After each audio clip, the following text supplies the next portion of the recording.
um novo vírus.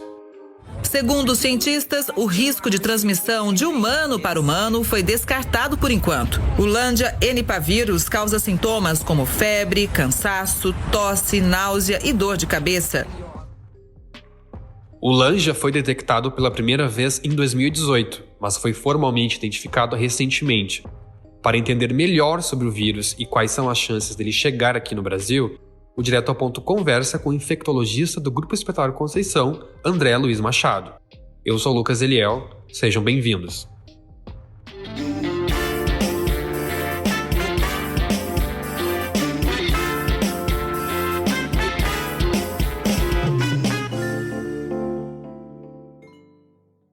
Doutor André, começo te perguntando, o que é o Lambda Henipavírus?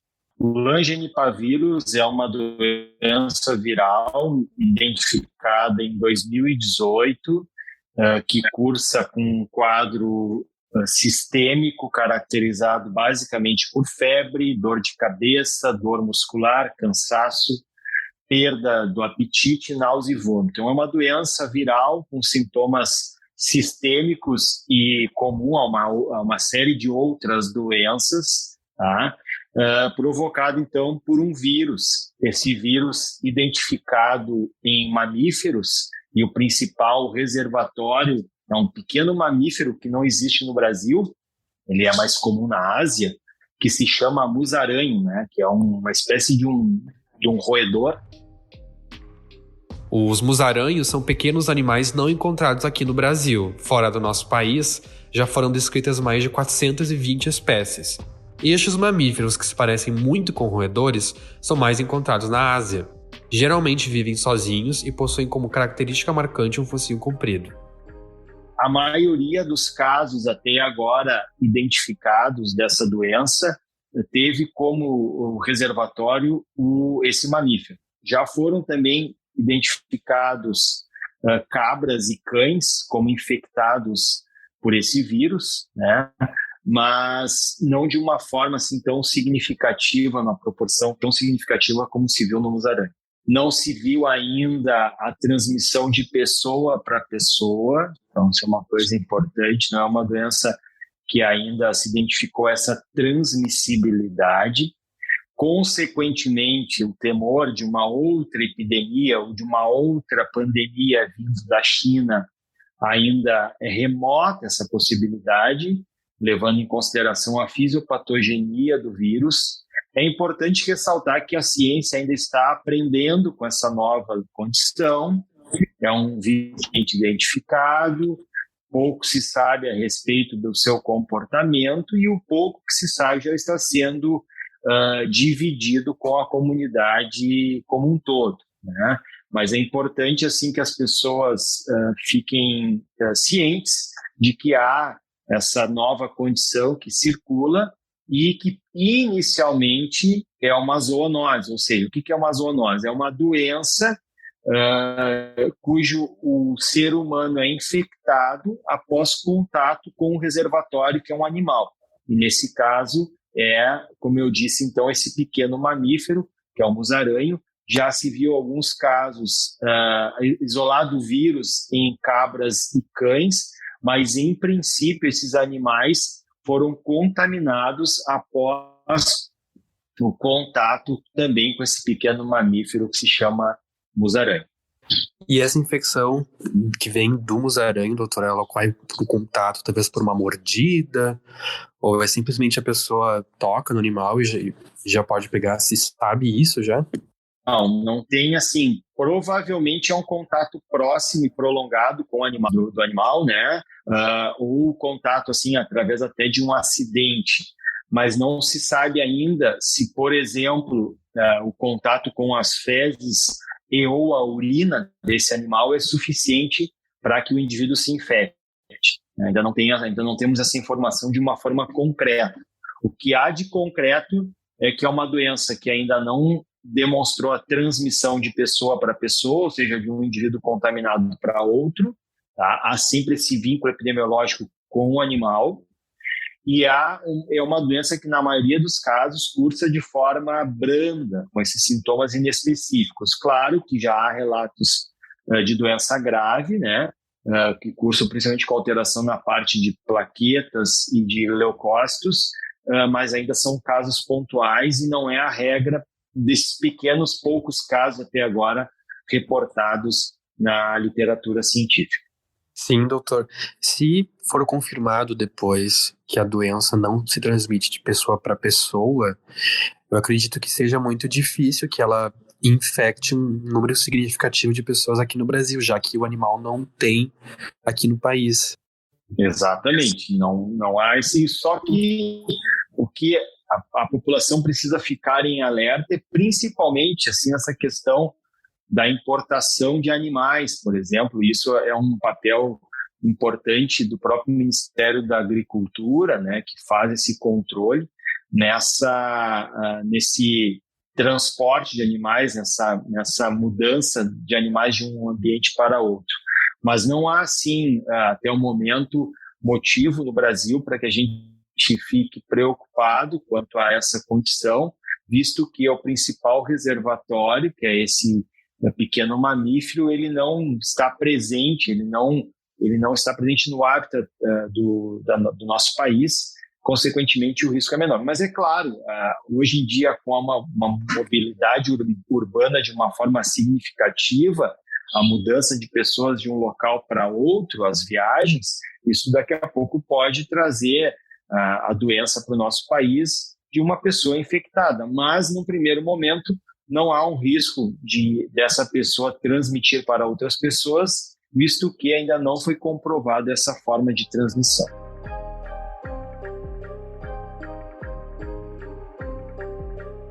De acordo com um relatório publicado no início de agosto pela revista médica americana New England Journal of Medicine, 35 pessoas foram infectadas na China.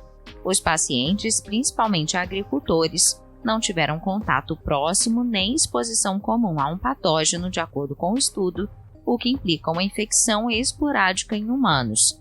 Alguns desenvolveram anormalidades nas células sanguíneas. Outros tiveram problemas de função hepática e renal, de acordo com o relatório.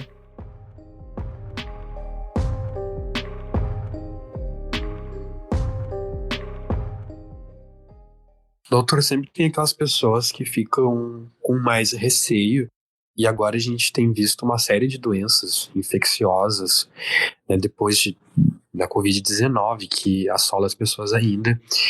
Nesse mundo de infecções e de endemias, e até agora de pandemia, tem algum cuidado que as pessoas, ou cuidados que as pessoas podem ir tomando no dia a dia para elas ficarem com menos receio, se sentirem mais protegidas? O principal, assim, é o reconhecimento, né, de qualquer sinal ou sintoma, com febre, sintomas sistêmicos associados. É claro que isso pode ser desde uma gripe até uma infecção como essas novas que a gente está vendo até agora. Mas o mais importante é que as pessoas reconheçam os seus sintomas e, ao invés de dar de ombros e seguir tendo contato com outras pessoas e congregando, o mais importante é que, ao ter qualquer sinal ou sintoma de doença infecciosa, que procure assistência médica para uma avaliação complementar, com o objetivo até de descartar algumas condições, algumas doenças que justificam, inclusive, o isolamento. Isso eu vou falar não só da Covid-19, mas também da monkeypox, que é uma doença que se manifesta inicialmente em mais de 70% dos indivíduos com febre, dor de cabeça, dor no corpo, calafrio, sintomas também comuns à LANJA. Então, a gente precisa conscientizar a população de reconhecer os sinais e sintomas de qualquer doença infecciosa e, ao invés dessa pessoa dar de ombros a esses sintomas e seguir fazendo as suas coisas, procurar assistência e evitar o contato com outras pessoas até que seja avaliado e descartado determinadas doenças com potencial infeccioso maior e que justifiquem isolamento. Então, o que a gente precisa é cortar a cadeia de transmissão dessas doenças infecto-contagiosas, né, isolando aqueles indivíduos que justificam o isolamento dependendo do que for diagnosticado quanto à sua condição, seu status de doença naquele momento. Sim. E sobre a LANJA, doutor, qual a sua expectativa agora para os próximos meses ou dias em relação a essa doença? Olha, é uma doença que ainda está sendo conhecida, apesar do vírus ter sido isolado em 2018. A grande preocupação do Lange é que o vírus ele pertence a uma família de vírus que se chama os enipavírus, né? E existem outras doenças infecciosas causadas por vírus dessa classe e que têm uma letalidade alta, mais de 50%, né? Não relatadas no Brasil ainda.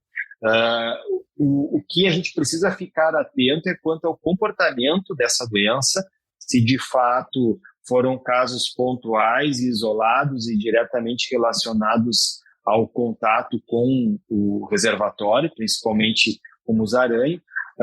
Mas é importante isso, assim, ficar atento ao comportamento dessa doença, a fisiopatogenia, e se de fato ela vai ser uma doença que vai manifestar sintomas leves e brandos na maioria dos casos, se pode evoluir com formas graves da doença.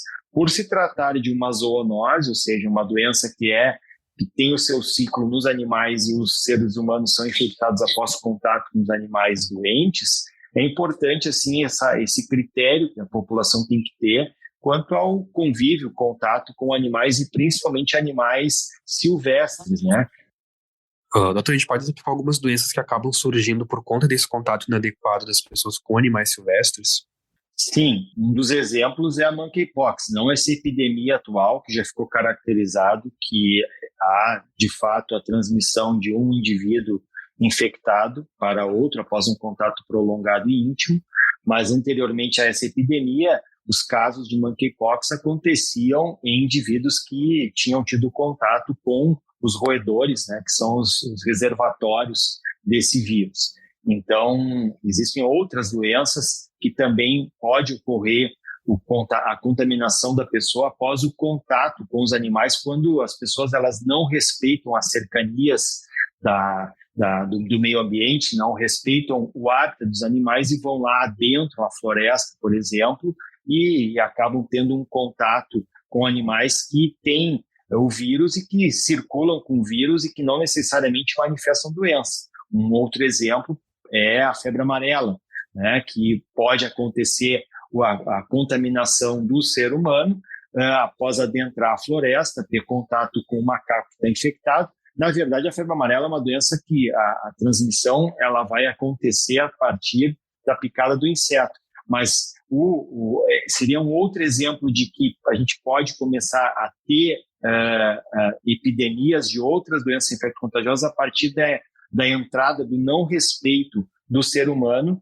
no hábitat dos animais, né? Então a gente tem que ter esses cuidados e cada um deve preservar o seu espaço e respeitar o espaço do próximo, inclusive dos animais, com o objetivo de a gente diminuir o risco de infecções a partir dessas zoonoses, que são doenças que são transmitidas para os seres humanos após o contato com animais infectados.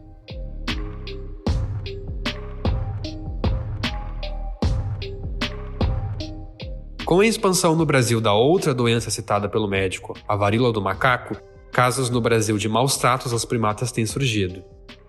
2 macacos apareceram mortos em Senador Canedo e a suspeita é que alguém tenha atacado os animais por medo da doença conhecida como varíola do macaco. O médico André Luiz Machado ressalta que muitas vezes as doenças infecciosas não ocorrem pelo contato direto com os animais, mas sim por um desbalanceamento entre os locais de habitação.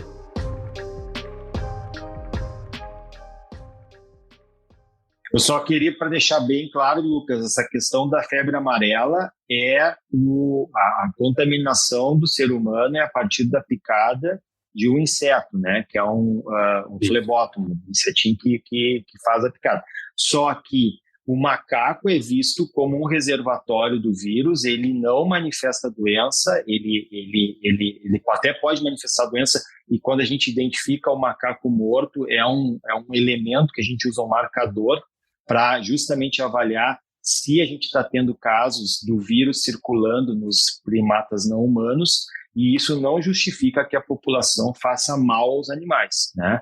Então, deve ficar bem claro, assim, na verdade, é o desequilíbrio entre a natureza e a civilização que favorece determinadas doenças infecto-contagiosas e não necessariamente pelo contato direto com o animal, mas daqui a pouco é o próprio inseto que está no ambiente e que começa a frequentar o espaço dos seres humanos. Então, a gente tem que ter esses cuidados na hora de estabelecer os limites de cada situação. Claro, com certeza, doutor. Muito obrigado aí. De nada, Lucas. Eu fico à disposição. Uma boa semana. Para ti também.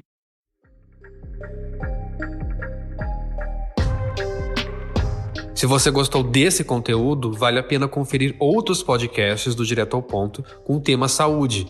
Em episódios recentes, por exemplo, nós abordamos a Covid-19, a varíola do macaco e o herpes zoster. Direto ao Ponto sobre Lângia teve produção e apresentação de Lucas Eliel, coordenação de Márcio Gomes e Brenda Fernandes, edição de Aleph Alencar e Mariana Neck. Esse episódio também utilizou áudios da Record News, Record TV Goiás e AFP. Muito obrigado por ter nos acompanhado. Até a próxima.